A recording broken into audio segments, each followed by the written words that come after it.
नमस्ते बच्चों, आज हम करने जा रहे हैं लघु कथा लेखन जो कि सीबीएसई क्लास 10 के लिए है। तो आइए स्टार्ट करते हैं। सबसे पहले मैं आपको सिखाऊंगी कि लघु कथा लेखन के क्या-क्या मेन पॉइंट्स है, प्रमुख तत्व कौन-कौन से हैं। लघु कथा लेखन प्रक्रिया के प्रमुख तत्व। लघु कथा के मुख्य तत्व निम्नलिखित है। पहला है क्या कहना है।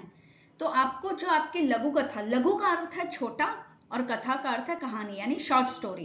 तो आपको सबसे पहले बताना है कि इसमें आपको क्या कहना है, या फिर आप बोल सकते हैं कि कथानक का चुनाव करना है आपको। ओके, तो उसमें एक सही कथा होनी चाहिए या विषय वस्तु होनी चाहिए। सेकंड है क्यों कहना है, एम क्या है, क्या उद्देश्य है। तो लघु कथा लेखन की एक उचित उद्देश्य होना चाहिए। ये पॉइंटर्स मैं आपको बता रही हूँ। पहला है कि हमें क्या कहना है या क्या स्टोरी है। सेकंड है क्यों कहना है, स्टोरी का कोई उद्देश्य होना चाहिए। फिर कैसे कहना है, तीसरा और सबसे इंपॉर्टेंट है कैसे कहना है, मतलब आपकी भाषा कैसे होनी चाहिए। तो अगर आप एक स्टोरी सुना रहे हैं, कथा सुना रहे हैं, तो बहुत इंपॉर्टेंट है कि आपकी भाषा बहुत ईजी होनी चाहिए, सरल होनी चाहिए, जो जिससे कि स्टोरी सुनने वाले को या पढ़ने वाले को मजा आए और वो समझ सके। तो इसका संबंध कथा की भाषा से है। भाषा जितनी सरल और सहज होगी, रचना उतनी ही प्रभावी या इंप्रेसिव बनेगी। फिर है कथा का शिल्प। ठीक है, शिल्प से क्या अर्थ है, इसके अंतर्गत कथा लिखने की शैली, किस तरीके से आप लिख रहे हैं। मुख्य रूप से लघु तथा वर्णनात्मक डिटेल वाली शैली, वार्तालाप बातचीत शैली अथवा मिश्रित शैली जिसमें बीच बीच में संवाद भी होते हैं, डायलॉग्स भी होते हैं, वो लिखी जाती है, जिससे कि आपकी जो लघु कथा है बहुत इंटरेस्टिंग बने। तो हमें सिलेक्ट करना है कि हम किस तरीके से कौन सी शैली यूज कर रहे हैं। फिर उसका एक बहुत ही अच्छा शीर्षक होना चाहिए, टाइटल होना चाहिए, सुंदर, संक्षिप्त, एकदम शॉर्ट और सार गर्भित हो। सार गर्भित का क्या अर्थ है कि टाइटल पढ़ के ही एक जिस्ट मिल जाना चाहिए, एक सार मिल जाना चाहिए पढ़ने वाले को कि इस कहानी में क्या होगा। फिर है लघु कथा का अंत। तो आपको ऐसे एब्रप्टली नहीं छोड़ना है, उसका अंत बहुत अच्छे से करना है। लघु कथा का अंत बहुत ही प्रभावी होना चाहिए ताकि इंप्रेशन छोड़ जाए पढ़ने वाले पर। तो इतना प्रभावी होना चाहिए कि पाठक को एकदम विस्मित कर दे।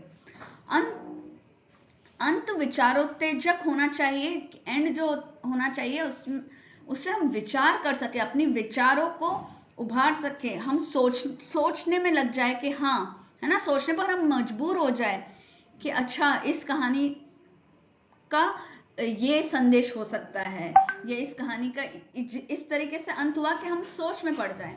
फिर संदेश होना चाहिए, एंड में बहुत इंपॉर्टेंट है। लघु कथा में संदेश होना बहुत आवश्यक है। संदेश विहीन यानी संदेश के बिना वाली कथा प्रभावी नहीं होती है। तो ये 7 पॉइंट्स आपको ध्यान रखने हैं। मैं आपको फिर से पहले ले चलती हूँ।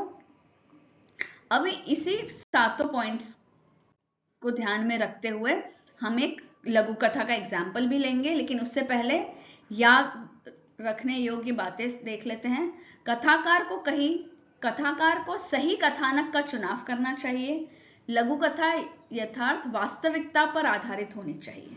ठीक है, कथा में अच्छा, ये बात, पहला जो पॉइंट है, वो जो हम चुनाव कर रहे हैं, हम जो सिलेक्ट कर रहे हैं, ठीक है, वो वास्तविकता पर आधारित होनी चाहिए। लघु कथा में आप कोई इमेजिनेटिव क्रिएचर नहीं यूज कर सकते, जो रियल लाइफ में पॉसिबल है वैसी चीजें लिखनी है आपको।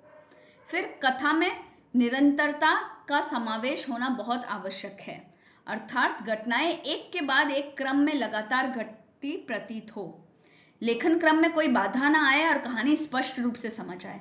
तो ये पॉइंट का क्या मतलब है, सेकंड पॉइंट ये कह रहा है कि आपको उसका लिंक नहीं टूटने देना चाहिए। एक के बाद एक के बाद एक के बाद आपको उसकी घटनाएं बतानी है कहानी में। लिंक अगर टूट जाएगा या अगर आप आगे पीछे लिखोगे तो आपकी लघु कथा पहली बात तो समझ ही नहीं आएगी, और दूसरी बात उतनी आकर्षक नहीं होगी, आपको अच्छे मार्क्स नहीं मिलेंगे।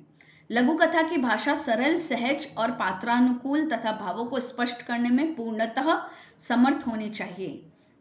तो पहला पॉइंट तो है कि भाषा सरल होनी चाहिए, सहज होनी चाहिए, पात्रानुकूल मतलब पात्रों के अनुसार, जैसे कैरेक्टर्स हैं उसी के हिसाब से आपकी भाषा होनी चाहिए।